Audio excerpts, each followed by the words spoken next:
até o verso 42. Uma passagem muito conhecida, mas uma passagem que para alguns teólogos, pode me dar aqui, Malu, eu ponho aqui. Obrigado, amor. Uma passagem que muitas pessoas não gostam, porque fala sobre o sofrimento e a agonia de Jesus.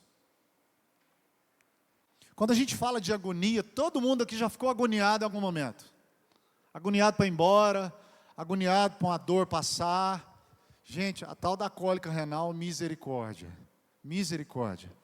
Quando eu tive esse trem uma vez, eu nunca senti uma dor que me fizesse tremer como essa. Mas a agonia que Jesus passou aqui nem se compara, porque foi muito mais forte. E aqui nós estamos vendo o caminho final de Jesus indo para a cruz. E já já nós vamos chegar no momento da crucificação. Marcos capítulo 14, verso 32. Já está no telão, se você está sem Bíblia, acompanhe comigo. Vamos ler juntos. Então foram a um lugar chamado Getsêmani. Ali, chegados, Jesus disse aos seus discípulos: assentai-vos aqui enquanto eu vou orar. E levando consigo Pedro, Tiago e João, começou a sentir-se tomado de pavor e angústia. E lhes disse: a minha alma está profundamente triste até a morte. Ficai aqui e vigiai. E adiantando-se um pouco, prostrou-se em terra e orava para que, se possível, lhe fosse poupada aquela hora. E dizia: Abba, Pai, tudo te é possível. Passa de mim este cálice. Contudo, não seja o que eu quero, e sim o que tu queres. Voltando, achou-os dormindo e disse a Pedro: Simão, tu dormes?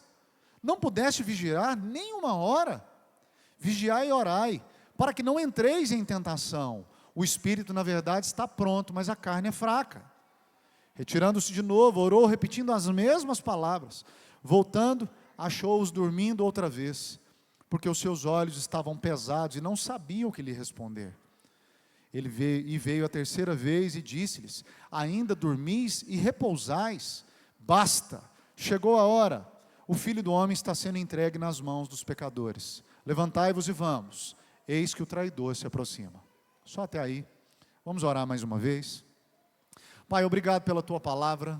Essa palavra que é inspirada e que ela possa entrar no nosso coração, possa fazer com que nós a entendamos, Pai. Em nome de Jesus, que ela nos confronte, que ela nos conforte, que ela possa, Pai, trazer aprendizado prático para a nossa vida. Pedimos, Pai, em nome de Jesus, fala conosco através do teu texto, e que em nome de Jesus, Pai, essa palavra que é santa, que é preciosa, que é inerrante, que é infalível, possa convencer os nossos corações daquilo que temos feito errado. Pai, em nome de Jesus, eu peço também, Pai, que o Senhor abra os nossos olhos e ouvidos espirituais, para que quando as falsas palavras, para que quando os falsos profetas abrissem suas bocas, nós os identificássemos na mesma hora, e pudéssemos, Pai, fugir daquilo que não é a vontade do Senhor para nós. Pai, nós pedimos a bênção do Senhor sobre nós, sobre as nossas vidas. Fala conosco e abençoe os nossos lares, em nome de Jesus. Queridos, andando pelas ruas da cidade, andando no corredor do Hospital Araújo Jorge essa semana, nós temos visto muitas pessoas em situação de rua, nós temos visto muitas pessoas doentes, e andando nos corredores do hospital essa semana, eu fiquei pensando, como está o coração dessas pessoas? Normalmente quem está no hospital está andando no vale da sombra da morte. Quando a pessoa está tratando uma doença grave, ela não sabe se ela vai viver. A gente também não sabe. Mas quando a pessoa está doente, é como se ela já estivesse se preparando para aquilo. E a pergunta que eu faço é o seguinte: qual seria a minha e a sua reação diante da morte? Eu confesso para os irmãos que a primeira vez que eu peguei dengue, eu achei que eu estava morrendo. A dengue veio de uma maneira tão forte, isso tem uns 12 anos, a Amanda era pequenininha. Quando a gente está no vale da sombra da morte, ou passando por um sofrimento, qual que é a nossa reação? Eu gosto de lembrar dos grandes homens, os heróis da fé, chamados assim, que ficaram conhecidos como mártires da fé cristã. O primeiro deles está em Atos capítulo 7, é Estevão. Estevão, diante da morte, olhou para o céu, viu a glória do Senhor, Jesus assentado à direita de Deus, e os homens que estavam apedrejando ele pelo que ele estava falando. Estevão, naquele momento, estava tão consolado, segundo a Escritura, que em Atos 7:40, diz que ele adormeceu. Ali ele está falando de morte, mas ele estava em paz, olha lá, ó. Atos, capítulo 7, será que eu pus a referência errada? Não, é o último versículo, acho que é 47, se eu não me engano. Acho o último versículo, olha lá. Com estas palavras, é o 60, desculpa, anotei errado. Com estas palavras, adormeceu. Outro homem conhecido como pai da igreja, Inácio de Antioquia, eu gosto muito dessas histórias. Essa semana um amigo de Gurupi postou que tinha lido o livro dos Mártires, do John Fox, um livro que eu li há muitos anos.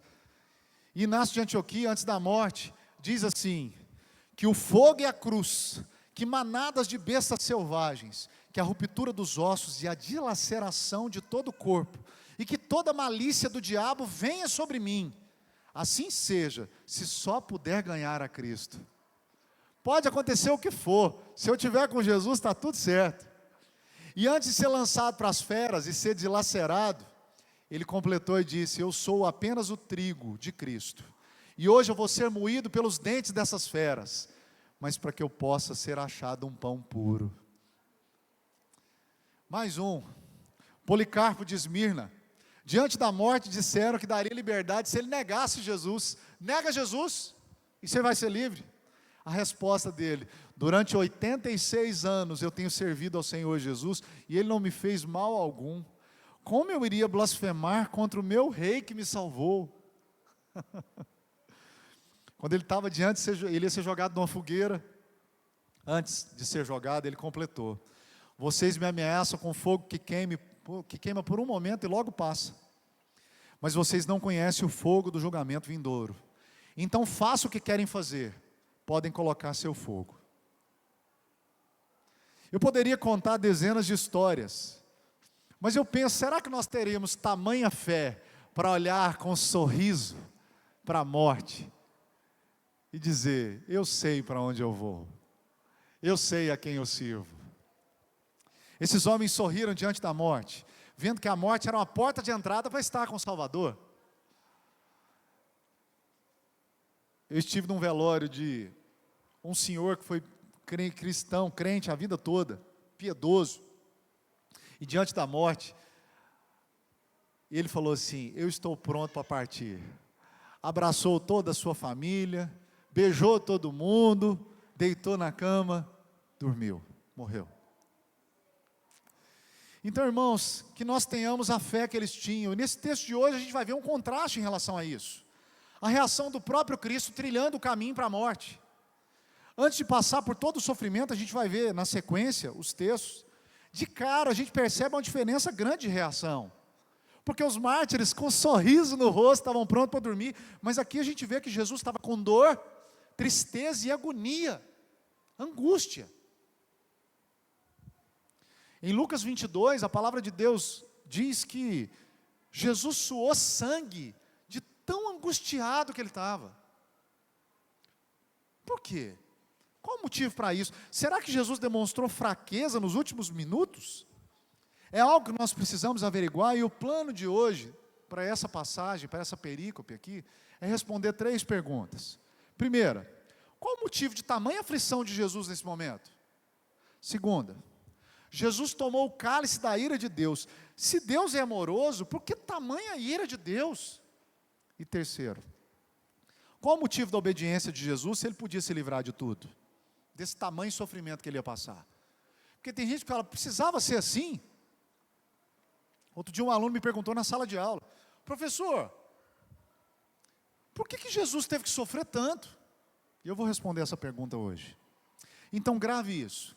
A aflição de Jesus no Getsêmani revela o grande amor de Deus por nós. A agonia de Jesus no Getsêmani revela o amor de Jesus por mim e por você que estamos aqui. E por aqueles que creem. Então, respondendo à primeira pergunta, qual o motivo de tamanha aflição de Jesus? Por que uma aflição tão grande assim? Leia comigo de novo, verso 32, de Marcos 14. Então foram a um lugar chamado Getsêmani. Ali chegados, disse Jesus aos discípulos: assentai-vos aqui, enquanto eu vou orar. E levando consigo Pedro, Tiago e João, começou a sentir-se tomado de pavor e angústia. E lhes disse: a minha alma está profundamente triste até a morte, ficai aqui e vigiai. E adiantando-se um pouco, prostrou-se em terra e orava que, se possível, fosse poupado daquela hora. Só para contextualizar, na perícope anterior, na passagem anterior, nós vimos que Jesus previu que Pedro ia negar ele. E Pedro insistiu: o que é isso, Senhor? Com veemência, diz o texto: o que é isso? Ainda que seja para morrer, eu estou junto com o Senhor. Mas Jesus falou: antes que o galo cante, você vai me negar 3 vezes. E a gente aprende que, se depender de nós, a gente está perdido. Nós precisamos do Senhor, nós precisamos dEle. Olha lá o texto lá, ó. E esse texto que a gente acabou de ler deixa claro para nós o tamanho do peso que Jesus estava carregando. Porque a gente pensa assim: teve gente que sofreu mais do que ele. Não houve sofrimento como o de Jesus. E Pedro jamais ia conseguir sozinho, e nós não conseguimos sozinhos. Eu e você não conseguimos sozinhos. Põe isso na sua cabeça. Jesus se dirige ao Getsêmani, conhecido também como Jardim do Getsêmani. Essa palavra significa prensa do azeite, um lugar onde eles colhiam azeitonas para fazer óleo, azeite. E a gente percebe que em Marcos, a maioria das vezes que Jesus está angustiado, ele sai para orar. Jesus tem um problema, ele sai para orar. A gente já tratou muito de oração nessa exposição, mas eu quero que os irmãos pensem que nós temos que imitar Jesus. Nos momentos difíceis, nós temos que orar mais. Nos momentos de decisão, temos que orar mais. Charles Spurgeon falava assim: quando você tiver uma decisão muito importante para tomar, para tudo, ore, depois tome a decisão. Simples. Então, em momentos difíceis, busque o Senhor. Jesus chama os amigos mais próximos dele: Pedro, Tiago e João. E certamente nos momentos de sofrimento, a gente não quer todo mundo perto. Quando você está sofrendo, pensa uma multidão te cercando. Não, você quer as pessoas mais próximas, os mais chegados, os que você sabe com quem pode contar. Você sabe de alguém que você pode ligar quando você tem uma angústia, que você tem um problema? Se não sabe, você está perdido, porque você tem que saber que tem pessoas com quem você pode contar, que você pode conversar. Nos momentos de tristeza, a gente aprende com Jesus que Ele não esconde a tristeza. Nós vivemos numa época de hipocrisia. O casamento está um lixo, mas no Instagram está lindo.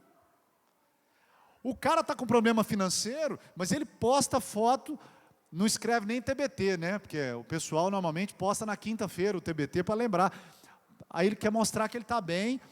É igual outro dia, tem um vídeo na internet que uma menina chega para tirar foto de um carrão. Aí ela encosta, aí chega um cara e fala: quer que eu tire para você a foto? Ela: não, obrigado. Ele falou: então dá licença que eu preciso sair. Abriu o carro e foi embora. As pessoas querem viver de aparência. E Jesus mostra para nós que quando a gente está triste, você não tem que sair falando para todo mundo. Mas você precisa assumir a tristeza. Tem gente que vem para a casa do Senhor no domingo, querendo esconder a dor que está no coração, querendo se mostrar feliz. Eu nunca vou esquecer. Nós tínhamos a casa aqui do lado, era onde as crianças se reuniam antes da pandemia. Um dia eu virei a esquina, eu tinha colocado meu carro virando ali, eu cheguei um pouquinho mais tarde no dia, não tinha vaga aqui, eu estacionei para lá. Aí quando eu fui voltando, tinha um casal brigando dentro do carro, um casal da igreja. E eles discutindo, eles não me viram, eu passei, entrei, daí a pouco os dois entraram: oi gente, paz do Senhor, tudo bem, tudo bem. E os dois estavam gritando um com o outro dentro do carro. Detalhe, o marido, ele ministrava com a gente. Aí ele foi subindo assim, eu falei assim: cara, o que aconteceu lá no carro? Ele começou a chorar. Eu falei: por que a gente esconde tristeza? Jesus está mostrando para nós que está com o coração dilacerado, passando por um momento difícil. Jesus chamou os amigos e disse: eu estou triste ao ponto de morrer. Gente, Jesus sabia que ia morrer. Ele está falando para eles: orem por mim, me consolem. Isso é uma boa coisa para fazer. A Bíblia nos ensina que a gente tem que chorar com quem chora, em Romanos 12:15. Chorai com os que choram. Gente, eu não posso ver gente chorando, que eu choro junto. Esse ano nós temos Copa do Mundo. Quando o Brasil ganhou Copa, e eu vi 2 Copas que o Brasil ganhou, cara, a gente chora. A gente que acompanhou, eu não estou assistindo, não estou acompanhando futebol mais, acompanho resultados, mas não fico perdendo meu tempo na frente da televisão, com essas coisas mais, mas eu gosto. Mas eu me lembro que, quando o Brasil foi para os pênaltis em 94, na Copa do Mundo, pelo amor de Deus, eu saí, eu não dou conta. E eu ficava chorando lá fora, e o Brasil ganhou. Quem não chora quando o outro chora? Agora, a pessoa está chorando porque perdeu alguém, abraça e chora junto. Jesus está fazendo isso aqui, Ele não está escondendo a tristeza, Ele não está mascarando uma felicidade. Ele está dizendo, eu preciso de ajuda, de amparo, de oração. E a gente podia fazer disso o nosso costume. Até mesmo quando a pessoa está muito mal e precisa de além dos amigos perto, precisa de um acompanhamento psicológico. Antigamente se falava que procurar isso era coisa para doido. Não, gente. Terapia é um negócio que ajuda tanto a pessoa a conduzir a mente, o coração, faz parte. A maioria das pessoas não procura porque não reconhece que está com problema. E a gente vê Jesus reconhecendo aqui, ele começa a descrever. O verso 33, o texto diz que Jesus estava tomado de pavor e angústia. Levando consigo Pedro, Tiago e João, começou a sentir-se tomado de pavor e angústia. A palavra pavor aqui, o significado dela, a tradução dela, é amedrontado de uma maneira que a pessoa fica quase fora de si. A angústia é uma perturbação que leva a um grande estresse. É ou não é, gente? Quando a gente está angustiado, a gente fica estressado. Paulo usa essa mesma palavra, a tradução dela no grego, em Filipenses 2, do verso 25 e 26, Epafrodito, um amigo dele, está doente, e ele está angustiado, porque o Epafrodito adoeceu. Então imagine, você recebe uma notícia, chega uma mensagem para você aí, que alguém que você ama muito, uma pessoa que você ama, uma pessoa que você gosta, seja um amigo, seja um parente, adoeceu. Eu sou muito emocional. Eu estou fazendo trabalho voluntário no Araújo Jorge há 8 anos. Comecei no posto onde a Rose trabalhava lá, hoje ela está na quimioterapia, a gente passa sempre lá. E um grande amigo que eu tenho é o reverendo João, que ele vem aqui 1 ou 2 vezes no ano, sempre falar para nós. E um dia me ligaram e falaram, ele infartou. Irmãos, na hora que falou ele infartou, eu tenho refluxo. Mas assim, graças a Deus, eu me cuido para evitar isso. Mas na hora, subiu assim, a comida voltou, queimou minha garganta e eu engoli de novo. Nervoso, angustiado. Talvez essa palavra pavor, agonia, medo, angústia, se encaixe nessa situação de Jesus. E é assim, mais ou menos, que Jesus está sentindo. E Jesus deixa isso enfático. A minha alma está profundamente triste até a morte, no verso 34. Eu estou triste até a morte. Jesus mostra de uma maneira prática. E o texto mostra para nós que Jesus se prostra, ele se joga no chão para orar. O verso 35, ele ora pedindo para o Pai para que, se possível, aquela hora fosse poupada. E adiantando-se um pouco, prostrou-se em terra e orava, para que, se possível, lhe fosse poupada aquela hora. Irmãos, não tem nenhuma outra passagem bíblica, outro texto na Bíblia que compare com essa agonia. Não tem. Nenhum relato tão detalhado fala de um sofrimento tão grande. E o interessante é que nós estamos diante do Deus encarnado, Jesus. Aí você fala assim, mas por que? Ele está sendo fraco? Será que esses 3 anos de tentação cobraram um preço agora? Na hora da morte pesou até para o Filho de Deus? Não, não é nada disso. A agonia de Jesus é tamanha, que ele estava passando um sofrimento que não compara com o nosso sofrimento. O autor de Hebreus nos diz que Jesus, ele se compadece de nós porque ele sofreu, foi tentado e não pecou. Ele sabe o que é sofrer. Talvez você olhe e fale assim, Deus nem sabe, Deus não importa comigo, Ele não tem noção do sofrimento que eu estou enfrentando. Tem. 1 Pedro 2 tem uma explicação bonita disso. Por que Jesus estava sentindo essa angústia tão grande, essa agonia? 1 Pedro 2, 24.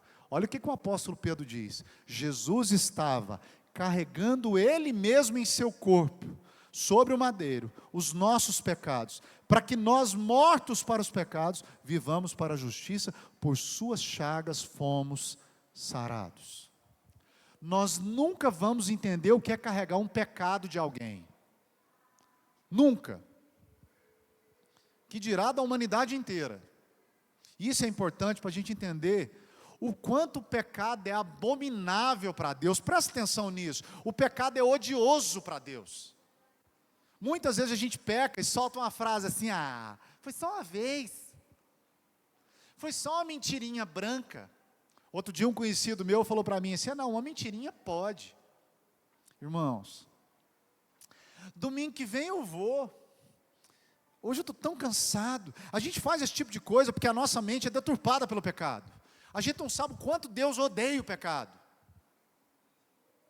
Principalmente nós não sabemos o quanto isso nos afasta de Deus. Isaías 59, 2, o profeta Isaías, num desespero, fala: os vossos pecados trazem separação entre vós e o vosso Deus, e faz com que Ele não os ouça. O pecado é odioso para Deus. Ele nos separa de Deus, e Jesus sabe disso. E isso nos leva ao segundo motivo da agonia de Jesus. Quando Ele carrega os nossos pecados, Ele sente total abandono de Deus. Deixa eu explicar. Jesus é uma das pessoas da Trindade. Deus Pai, Deus Filho e Deus Espírito. Ele é o Deus Filho.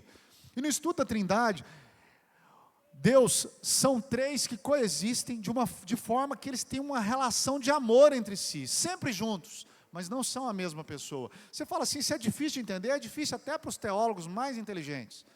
Mas eles têm funções diferentes, e eles estão juntos de um jeito que a gente não compreende. Mas quando Jesus está trilhando o caminho da cruz, e começa aqui no Getsemane, ele começa a sentir sua natureza humana separando isso. Ao ponto de dizer na cruz, em Mateus 27, 46, a citação do Salmo 22, Deus meu, por que me desamparaste? Jesus foi desamparado ali. Por quê? Você vai entender isso. Você já teve a sensação de estar perdido? Quem já ficou perdido alguma vez na vida aqui? Quando criança, você já ficou perdido alguma vez? Minha tia morava naqueles condomínios grandes lá de Brasília, aqueles prédios. E eu me lembro que eu entrei no elevador uma vez, apertei o botão e não sabia onde era o apartamento da minha tia, não sabia, eu sabia o nome da minha tia, mas se eu falasse: onde você vai? Eu vou na tia Maria. Eu devia ter uns 3, 4 anos. Como que um menino entrou no elevador? Até hoje eu não sei isso. Mas aquilo me deu uma angústia tão grande de estar perdido. Agora imagine abandonado. Ninguém aqui quer ser abandonado. A sensação de abandono é horrível. Mas foi isso que aconteceu. Jesus foi separado à força, abandonado por Deus Pai. Ao seguir para a cruz e tomar os nossos pecados. Mas aí vem a pergunta: por que ele foi abandonado pelo Pai no momento que ele mais precisava? Aí vem a resposta da nossa segunda pergunta. A ira de Deus, o cálice da ira de Deus. Se o nosso Deus é tão amoroso, qual que é o motivo de tamanha ira? Para entregar seu próprio Filho. Verso 36 de Marcos 14. Jesus diz: Abba, Pai, tudo te é possível. Passa de mim este cálice, contudo não seja o que eu quero, e sim o que tu queres. A oração de Jesus é simples, ele inicia com Abba, Pai. Abba é uma expressão hebraica para pai. No grego é pater. Mas ele usa uma expressão que para os cristãos é a forma mais carinhosa de se relacionar com Deus. Nós cristãos podemos chamar Deus de Abba, porque Ele nos adotou. E é uma palavra usada em momentos bons e ruins como esse. John Piper escreve, um dos grandes teólogos que ainda estão vivos, que já estão mais velhos. Ele fala que chamar Deus de Abba é o clímax da experiência cristã de adoção. É um grito de confiança. Isso é muito importante porque mostra que Jesus em nenhum momento ficou ressentido com Deus. Nem sentiu raiva. Em nenhum momento ele culpou Deus. Ele foi submisso. Mas em seguida, ele faz seu pedido. Ele relembra que para Deus tudo é possível. Que Deus o afastasse daquele cálice. A palavra cálice muitas vezes é relacionada com a ira de Deus. E Deus derramou o cálice dele de ira sobre as nações. Tem um texto em Jeremias 25, 15. Abra para nós, Mário, por gentileza. Jeremias 25, 15. A palavra de Deus diz assim: porque assim me disse o Senhor, o Deus de Israel: toma da minha mão este cálice, do vinho do meu furor, e darás a beber dele a todas as nações às quais eu te enviar. Jeremias 25, 15. Um texto pesado, falando que Deus ia derramar a ira sobre os inimigos, pecadores seriam levados à espada, eles iam morrer. E Jesus pede agora que esse cálice, que estava atribuído a ele, fosse afastado dele se possível. Gente, o que nós temos que entender é o seguinte: o pecado é tão abominável para Deus, e Deus precisa descontar, derramar a ira dele sobre o pecado. Jesus estava tomando o cálice da ira sobre si. Detalhe, esse cálice era para mim e para você, que às vezes eu estou falando, não presta atenção no que eu estou falando, que às vezes está lá fora e esquece que é cristão, que às vezes está aqui, está mexendo no celular durante o culto. O cálice da ira de Deus foi destinado a nós. Tim Keller morreu em 2023, que o cálice é uma metáfora da ira, em razão da maldade humana. Deus derrama a ira dele por causa da nossa maldade. E é uma imagem da justiça divina derramada.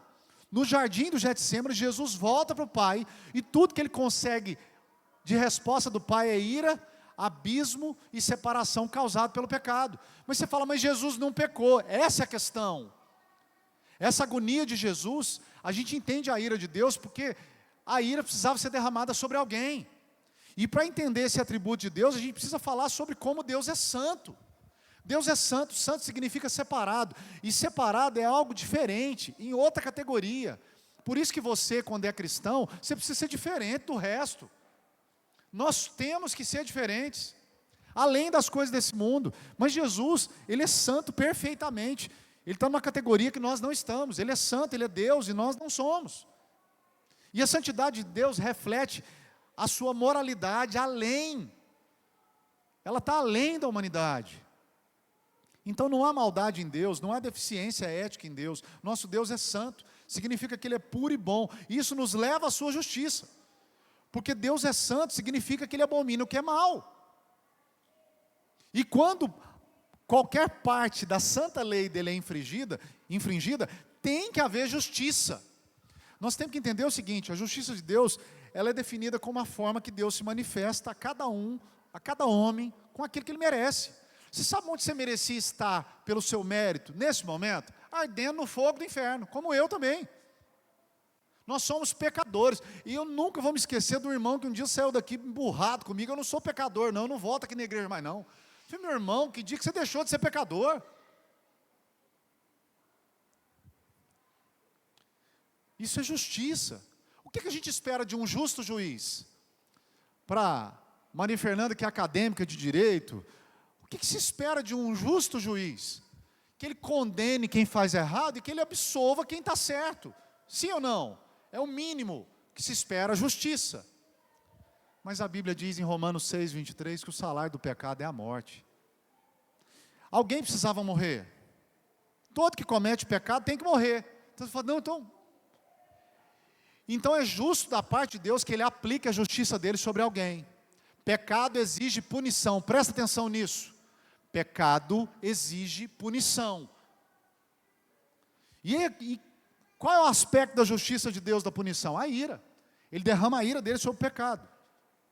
Mas perceba que Deus não aplica a ira de qualquer maneira. Deus não é igual a gente, quando está com raiva, chuta uma coisa, briga, fala alto. Não. Tem um teólogo que diz o seguinte: Deus é santo e justo, por isso Ele não pode deixar de punir o pecado. E essa punição é vista na Bíblia como Deus derramando a ira sobre os pecadores. Sabe por que a gente adoece? Por causa do pecado. Sabe por que gente que a gente ama morre? Por causa do pecado. E essa punição é vista na Bíblia como Deus derramando a sua ira sobre os pecadores. E esse é um assunto que não causa bem-estar em muita gente. Por quê? Porque a gente tem uma concepção errada de Deus. A gente acha que Deus é o Papai Noel. É um bonzinho, Deus é tão bonzinho, tão puro. Ele é bom, Ele é puro, mas Ele é justo. Eu não posso eliminar a justiça de Deus. Não posso. Eu jamais posso confundir a ira de Deus com a minha ira, porque a minha ira é pecaminosa, a dele não. Então Deus não é injusto. Porque se ele fosse injusto, ele pecaria. Jesus não é injusto, senão ele pecaria. Mas nós somos muitas vezes injustos. Aí tem gente que quando chega em Romanos 9 e fala assim, mas Deus então é injusto, porque Ele salva uma pessoa e condena a outra. Entenda, quando Ele usa da misericórdia dEle para salvar um, Ele está sendo misericordioso, e Ele está sendo justo, porque todo mundo merecia morrer. Essa é a questão. Se o pecado nos separa de Deus, Ele não pode escolher quem Ele quiser? Claro que pode. Não há injustiça em Deus, senão Ele teria pecado. E quando Deus pune o pecador, Ele só está aplicando o que ele merece. Quando Deus usa a ira, Ele faz com toda a razão. Ele é o justo juiz e precisa combater a injustiça. Em Romanos capítulo 1, verso 18, tem um texto muito bom. Romanos 1, 18. A ira de Deus se revela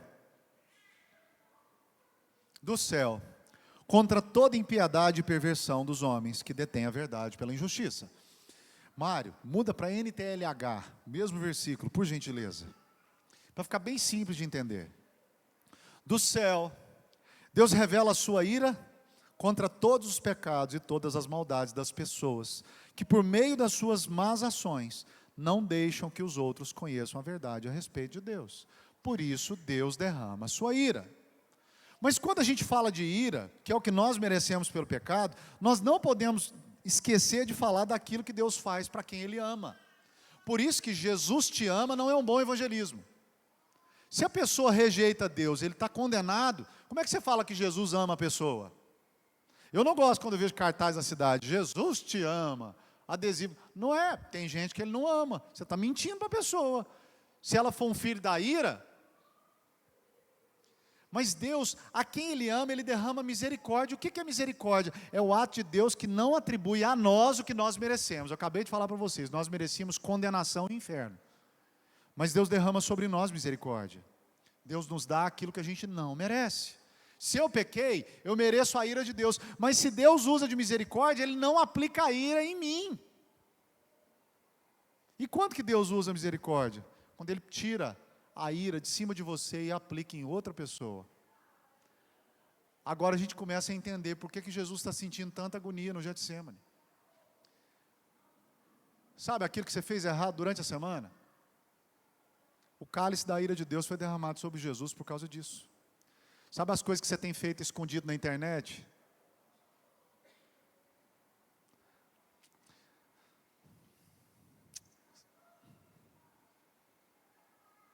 Por isso que Jesus toma o cálice da ira de Deus. E em resumo, nós recebemos a amorosa misericórdia de Deus enquanto Cristo recebe a ira justa.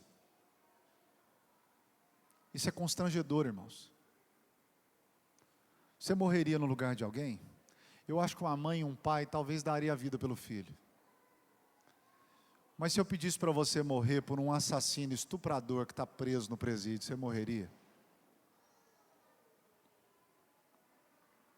Então, respondendo à pergunta inicial, como que um Deus amoroso pode expressar tamanha ira sobre o seu filho? Primeiro, porque Ele é justo. E Ele deve expressar a sua ira, porque o pecado precisa ser punido. E essa ira punitiva, na nossa vida, é substituída pela misericórdia, que é aplicada em Jesus no nosso lugar.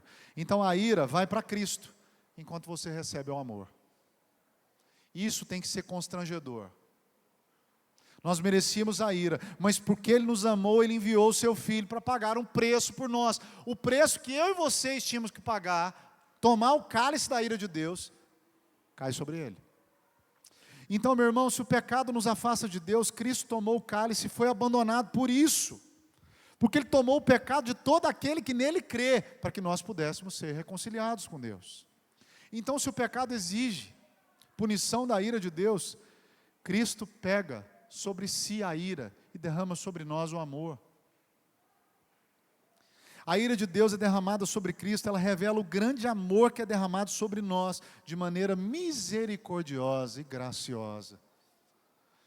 Então, irmãos, Jesus sofreu no nosso lugar. Isso nos leva à última motivação atrás do texto. Se Cristo está sofrendo, se Cristo está angustiado, se Ele pediu para tirar o cálice, por que Ele foi obediente até a morte, se Ele podia se livrar disso? Podia. Volta para o texto, por gentileza. Verso 36, até o final. Marcos 14, 36. E dizia: Abba, Pai, tudo te é possível. Passa de mim este cálice, contudo não seja o que eu quero, e sim o que tu queres. Voltando, achou-os dormindo e disse a Pedro: Simão, tu dormes? Não pudeste vigiar 1 hora? Vigiai e orai para que não entreis em tentação. O espírito, na verdade, está pronto, mas a carne é fraca. Retirando-se de novo, orou, repetindo as mesmas palavras. Voltando, achou-os outra vez dormindo, porque os seus olhos estavam pesados e não sabiam como lhe responder. E veio pela 3ª vez e disse-lhes: ainda dormis e repousais. Basta, chegou a hora do Filho do Homem estar sendo entregue nas mãos dos pecadores. Levantai-vos e vamos, eis que o traidor se aproxima. A frase final da oração de Jesus mostra o comprometimento dele com Deus. Toda oração que eu e você fazemos tem que ser que seja feita a sua vontade. Quando as minhas meninas estavam internadas na UTI em 2012, quando elas entraram para a UTI, eu orei: Deus, salva essas pequenas, dá vida para elas, mas não seja o que eu quero. E não foi o que eu queria. A minha vontade é elas ficarem boas, elas estariam hoje com 14 anos. Será que a gente tem coragem de orar assim sempre? Ou quando o filho da gente está doente, internado, ou tem um problema, você está com um problema no trabalho, você ora assim: ô Senhor, pesa a mão sobre meu chefe, ou você fala assim: Senhor, muda a minha situação, ou que seja feita a sua vontade, me tira daqui. Jesus sabia que era necessário, mas mesmo assim ele pediu, e é assim que nós temos que orar. A gente não muda a opinião de Deus quando a gente ora, irmão, já falei isso aqui. Se eu mudasse a vontade de Deus, seria um negócio maligno. Mas a gente ora e fala: Senhor, seja feita a sua vontade, faz o que o Senhor quiser. É assim que nós devemos orar. Se há alguma possibilidade nos seus planos insondáveis, porque Jesus fala assim: tu podes todas as coisas, Ele sabe. Senão eu estou disposto a passar por isso. Por que Jesus estava disposto a passar por isso? Os discípulos que estavam ali com ele não eram qualquer discípulos, eram os 3 mais chegados: Pedro, Tiago e João. E Jesus falou: vigiem e orem, eu estou muito triste ao ponto de morrer, me ajudem em oração, me consolem. Isso que ele esperava dos amigos. E no momento de sofrimento, Jesus vai orar e volta e encontra os amigos dormindo. Ele os repreende, volta, eles estão dormindo. 3ª vez ele volta, eles estão dormindo. Gente, essa parte do texto mostra a essência da nossa natureza pecaminosa. O próprio Jesus, o próprio Deus encarnado, fala, pede uma coisa para você, vira as costas, você dorme. Ainda que a gente é ensinado, a gente persiste no erro. E Pedro é um discípulo que minutos antes falou: eu morro com o Senhor. Jesus mandou orar e vigiar, não mandou dormir. Isso acontece para deixar mais claro que a humanidade não consegue ajudar Deus. Deus não precisa de você.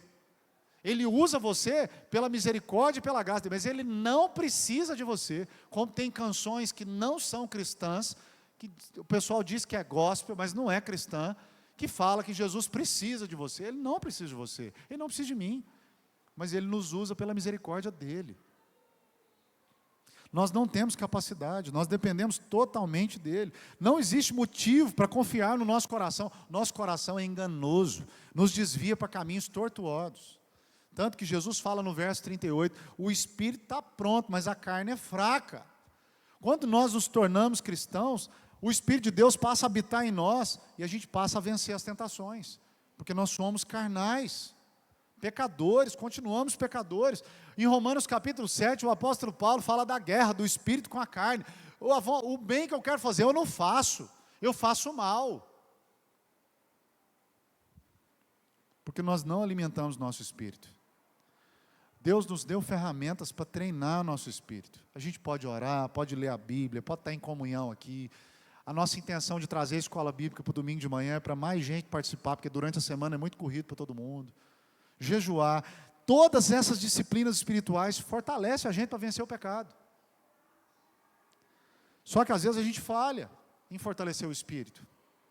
Um teólogo, Hendrickson, ele fala o seguinte: se nessa hora da noite, Jesus experimentou as fraquezas da própria natureza humana, e por isso mesmo E por isso, Ele mesmo é o Deus encarnado, precisou de oração, quanto mais os discípulos, e quanto mais nós, irmãos. Quando nós estamos cansados nos momentos difíceis da vida, é aí que a gente tem que orar mais. Os discípulos não oraram e abandonaram Jesus. Jesus estava completamente sozinho no Getsêmani. E os discípulos são falhos como nós. Você faz um compromisso de ser fiel, de partilhar, de participar, de ser uma bênção lá no seu trabalho. Virou, saiu para a porta, esquece. Sem Jesus nós não vamos conseguir. Então volto para a pergunta: por que Jesus foi obediente até a morte? Por que Ele sofreu e agonizou por rebeldes que o abandonaram? Por amigos que nem oraram com Ele? Sabe por quê? Porque essa era a única forma de nos salvar. Jesus, ao invés de olhar para si mesmo, Ele olhou para nós. E esse é o amor de Cristo.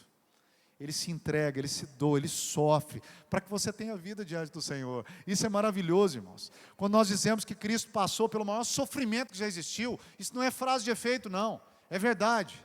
Joab, quando você quiser, pode vir para cá. Não é exagero. Mas Jesus passou por isso voluntariamente. E eu estou caminhando para o final, o Tim Keller fala o seguinte: quando Abraão estava levando seu filho para ser sacrificado, Isaac, diz para ele no final da história, quando tudo aconteceu, que teve o livramento, o Senhor fala assim: agora eu sei que você me teme. Essa palavra temor aqui, ela tem um sentido de obediência, amor, adoração suprema. Ele está dizendo: agora eu sei que você me ama, você não poupou nem o seu filho. Ainda que o tenha salvado, Abraão estava pronto para matar o filho. Então vou trazer essa história para nós, para a gente concluir. Você pode ter certeza do amor de Deus por você, porque Deus não poupou o próprio filho dele para salvar você. Ele não poupou Jesus. Jesus morreu, sofreu. E esse texto difícil da agonia do Getsêmani, da dor do abandono, no caminho de Jesus para a cruz, e eu quero que você pense comigo com a última ilustração para a gente terminar. Talvez você já tenha ido em velórios ao longo da sua vida, como eu já fui em muitos. Houve um tempo que nós tivemos, numa mesma semana, 4 velórios diferentes.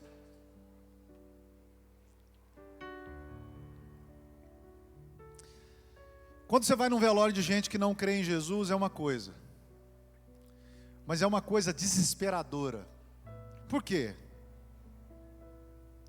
A pessoa que não tem Cristo, para ela ali é o fim mesmo, acabou. Aí começa a gritar quando está pondo o corpo lá na terra. É um desespero. E se eles permanecerem não crendo, eles vão entender que a única oportunidade que eles tinham de reconciliação acabou. Hebreus 9, 27 diz: ao homem é dado o direito de viver uma vez só, depois disso o juízo. Se a pessoa não for salva, ela está caminhando para o inferno. Por isso que a gente tem que ter misericórdia dos nossos parentes que não têm Cristo. Porque o que resta depois é a ira para eles. A ira que caiu sobre Cristo vai cair sobre os ímpios. Mas para os cristãos, a morte é uma entrada para o Salvador. Por isso que a gente entende Policarpo, por isso que a gente entende Inácio, Estevão, tantos outros que foram para a cruz rindo. A história diz que o apóstolo Pedro, quando foi ser morto, eles iam crucificar ele. E a hora que foram crucificar, falou: não, igual meu Senhor não, me põe de cabeça para baixo. Crucificaram ele de cabeça para baixo. Imagina o sangue descendo para a cabeça, e ele morrendo, agonizando ali, asfixiado. Os mártires cristãos que eu citei, eles entendiam isso. Por isso que a gente vai em velório de crente, tem coral, tem música, tem tudo isso, porque não é o fim, é só o início de uma caminhada com o Salvador. Sabe por que isso é possível? Porque naquela sexta-feira tenebrosa, Jesus tomou sobre si os nossos pecados, bebeu o cálice da ira de Deus e foi em direção à cruz. Ele estava triste, com medo, mas ele obedeceu até a morte.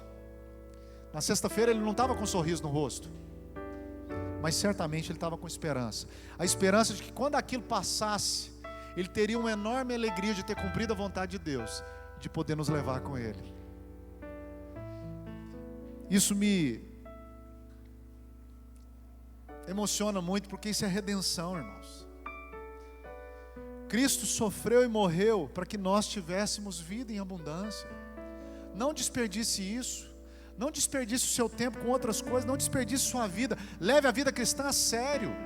Larga um pouco essa miséria desse celular. Larga essa vida maldita que você está vivendo. Se tem pecado na sua vida, confessa isso e deixa. Porque Jesus fez tudo isso para que você pudesse ter vida. E se você ainda não está em Cristo, essa é a oportunidade que você tem. Corra para Ele. Vamos orar? Pai, em nome de Jesus. Hoje nós lemos um texto que é doloroso, até mesmo para o nosso coração. Que dirá para Jesus que sofreu no nosso lugar? Nós não merecemos isso, Pai. Nos faça entender isso. Nos traga uma seriedade nos nossos corações. Ajuda-nos a viver uma vida cristã de verdade. Aqui, como Paulo disse na escola bíblica hoje, não é um clube social. A gente não está vindo aqui para gastar tempo, para ficar mexendo no celular, para ficar conversando. Não! Nós estamos aqui porque um dia o Cordeiro morreu no nosso lugar. Nos dê força, Pai, para vencer os nossos pecados.